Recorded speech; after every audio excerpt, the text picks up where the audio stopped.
I think, like many people, on the one hand, probably quite pleased that the referendum period was over.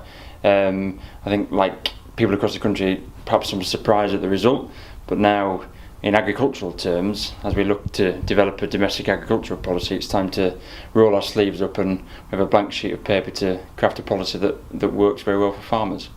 I think there's some sort of wider uncertainty. We've got significant political uncertainty in general in the country at present, but I think there's a real need for some certainty for farmers in three particular areas: around income, around access, trade access, and regulation. So ensuring that the levels of support that farmers currently receive from the EU is guaranteed in a future domestic policy.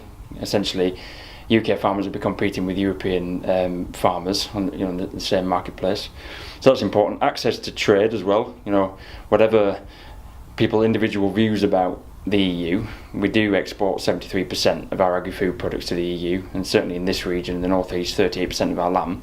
So it's an important market. We have to get that right. We have to make sure we've got adequate access as we then develop further markets abroad. And then finally, on regulation, there's a real need for farmers to be able to operate in a regulatory environment which enables them to build competitive, profitable businesses at the same time as continue to do everything they do for the environment. I think there's a certain mood around the outcome of the referendum, so there's some, as I've already mentioned, some political uncertainty. But there's also a feeling amongst farmers that the day-to-day business of agriculture goes on, and that's certainly my feeling as well, that there's a need to focus on, in particular, making sure the RPA get payments out on the 1st of December as they promised for this year. We're still in the EU, significant challenges in the wider supply chain, whether that's on price or abuses of power. So there's lots of things going on which still affect farmers, which we cannot take our eye off the ball at the same time as building a new agricultural policy for the future.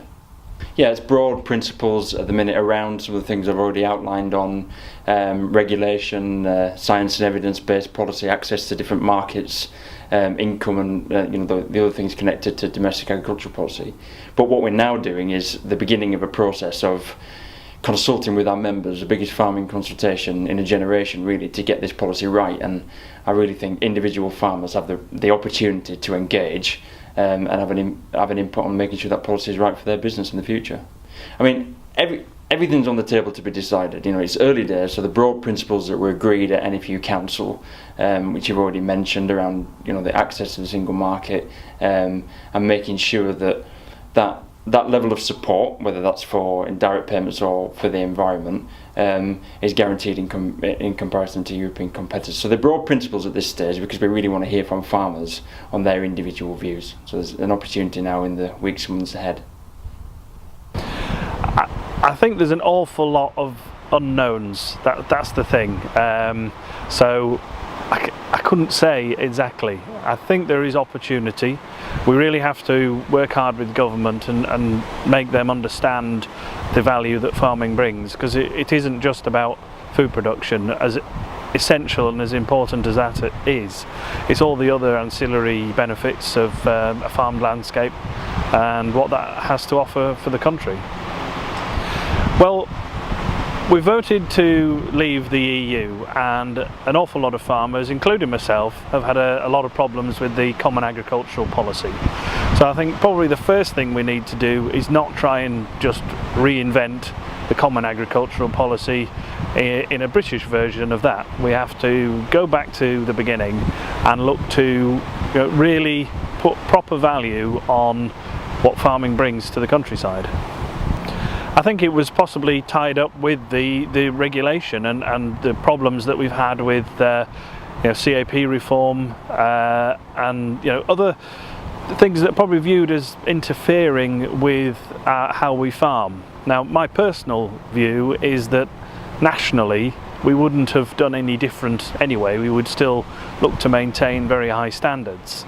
And a lot of the problems that we've had have been down to how our national government has implemented EU directives on farm in Britain. So we haven't necessarily got rid of the problems.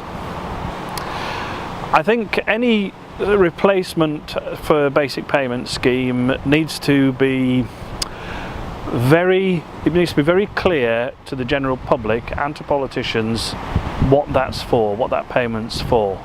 You know, we're a country that imports a huge amount of food, and we need to recognise that food that's produced here intrinsically has an awful lot more value.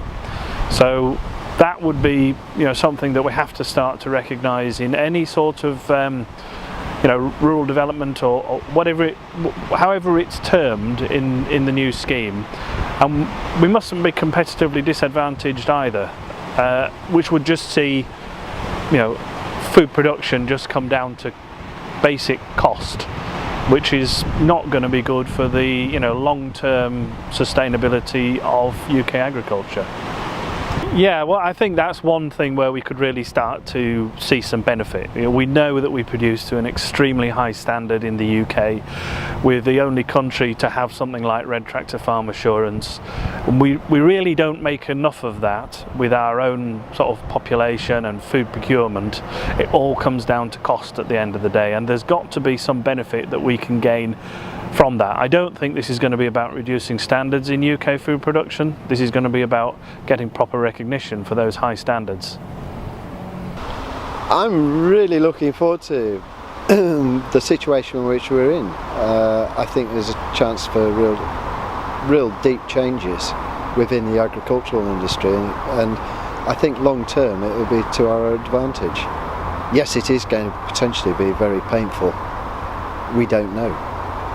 But the changes could be good. I see that there is many markets in the world for what we produce. I felt very disaffected by being a member or part of the EU. I didn't feel that my views were being noticed, my political views, and my vote certainly wasn't down to my agricultural life. It was about my personal life.